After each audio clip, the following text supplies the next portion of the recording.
पश्चिम Asia में दोबारा जंग की आहट सुनाई दे रही है। ईरान ने अमेरिका के साथ दोबारा बैठक से इनकार कर दिया है और ये साफ कहा है कि अगर अमेरिका को जंग चाहिए तो जंग ही होगी।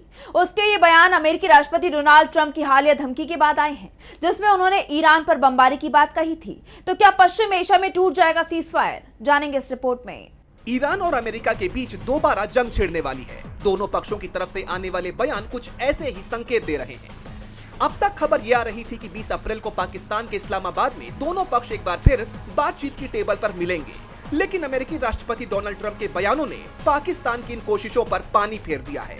ईरान की तस्नीम समाचार एजेंसी की रिपोर्ट में बताया गया है कि ईरान दूसरे दौर की बातचीत के लिए सहमत नहीं हुआ है। हमने पाकिस्तानी मध्यस्थ के जरिए अमेरिकी पक्ष को दूसरे दौर की बातचीत के लिए अपनी असहमति से रूबरू करवाया। हम उन लंबी और निरर्थक वार्ताओं में समय बर्बाद नहीं करना चाहते जिनसे कोई नतीजा नहीं निकलता। ऐसे में दूसरे दौर की वार्ता फिलहाल स्थगित मानी जा रही है। ये खबर ऐसे वक्त पर आई है जब अमेरिकी राष्ट्रपति ने ईरान पर बमबारी की धमकी दी है। उन्होंने ईरान को बातचीत की टेबल पर सहमति बनाने के लिए दबाव बनाते हुए धमकी दी कि अगर ईरान के साथ बुधवार यानी 22 अप्रैल तक समझौता नहीं हुआ तो अमेरिका फिर से बमबारी शुरू कर सकता है।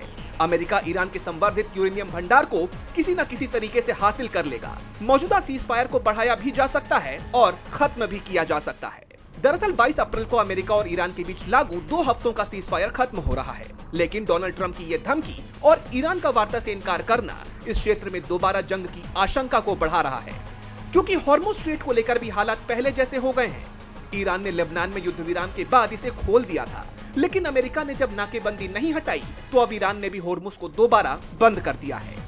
ईरान के उप विदेश मंत्री सईद खातिबजादेह का कहना है, ईरानी बंदरगाहों पर अमेरिकी नाकाबंदी कभी भी वैध नहीं होगी। उपनिवेशवाद के युग का अंत होना चाहिए। अमेरिका दूसरे देशों को आदेश नहीं दे सकता। भविष्य में कभी भी कोई नाकाबंदी नहीं होगी। ईरान ने साफ कर दिया है कि वो अमेरिका की मनमानी नहीं चलने देगा। खातिबजादेह ने ट्रंप की बमबारी वाली धमकी के जवाब में आगे ये भी कहा कि अमेरिकी राष्ट्रपति बहुत ज्यादा बोलते हैं। इसके साथ ही उन्होंने ये भी साफ किया कि ईरान का मानना है कि युद्ध से कोई सकारात्मक परिणाम नहीं निकल सकता, लेकिन हमले की स्थिति में वो अपना बचाव जारी रखने के लिए तैयार है। हम आखिरी ईरानी सैनिक के गिरने तक लड़ेंगे। यानी अमेरिका अगर जंग शुरू करता है तो ईरान भी इसके लिए पूरी तरह से तैयार है। ऐसे में पश्चिम एशिया के हालात को लेकर चिंताएं बढ़ गई हैं। डीबी लाइव की रिपोर्ट। हमारे चैनल से जुड़े रहने के लिए YouTube पर टाइप करें डीबी लाइव, सब्सक्राइब बटन को क्लिक करें और बेल आइकन को दबाना न भूलें ताकि खबरें आप तक पहुंचती रहें। देखते रहिए डीबी लाइव, क्योंकि यहाँ हैं खबरें लगातार।